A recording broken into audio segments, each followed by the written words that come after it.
Hello everyone, my name is Clarissa Guerra, but I like to go by Claudie.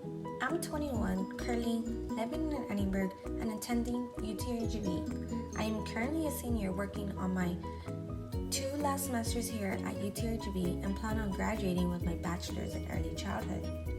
A time I can remember myself participating in historical leadership is when I created an organization for the university. The RGV Baseball Diamonds organization was founded in fall of 2018, kicking off its first official semester. When I joined class, my views on power and leadership were quite different as they are now. To begin with, I thought that managers, such as I at Big River, have all the authority or power since they are tasked with promoting or firing employees. However, my opinion has changed since then. Being a manager or leader does not mean that you will have all the answers. Trying to learn everything will only leave you exhausted and with less chance of having a positive influence on the team. Knowing everything doesn't necessarily earn one respect. The key to leadership is to understand the followers and find ways to reinforce their strengths or talents. A leader can also offer positive criticism that will help the followers work their limitations. To have an ethical leadership in an organization are the policies, culture, and procedures of doing the right thing even when faced with controversial and difficult issues. They are important because they help build a positive corporate culture. A positive corporate culture lets employees know that there will be equal opportunities for growth and that they are protected from retaliation for personal beliefs. This brings out enhanced organizational productivity and loyalty. Ethics also minimize financial liabilities and potential lawsuits. Organizations without ethics may easily develop corporate greed and make business decisions that do not consider the common good. This can lead to financial liabilities when customers lose interest in the products from the organization. Similarly, potential lawsuits can arise from employees who feel discriminated against and harassed. An organization that has procedures and policies to address discrimination, harassment, and executes them well can minimize potential lawsuits.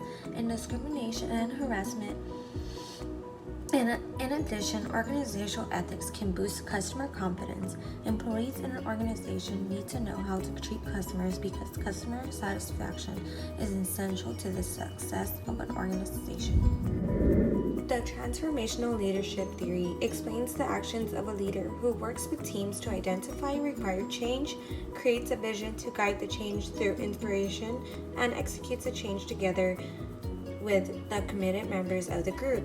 This style fits perfectly with the actions of Ernest Shackleton as he finds himself together with his team members in adversity.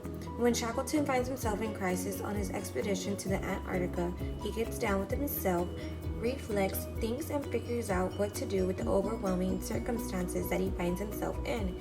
He realizes that he needs to find a way to get his team and himself back home because their expedition has failed. Their ship is stuck and they have to live in difficult and cold conditions for an unknown amount of time. He identifies that he will need to motivate his team in order to keep their energy levels up.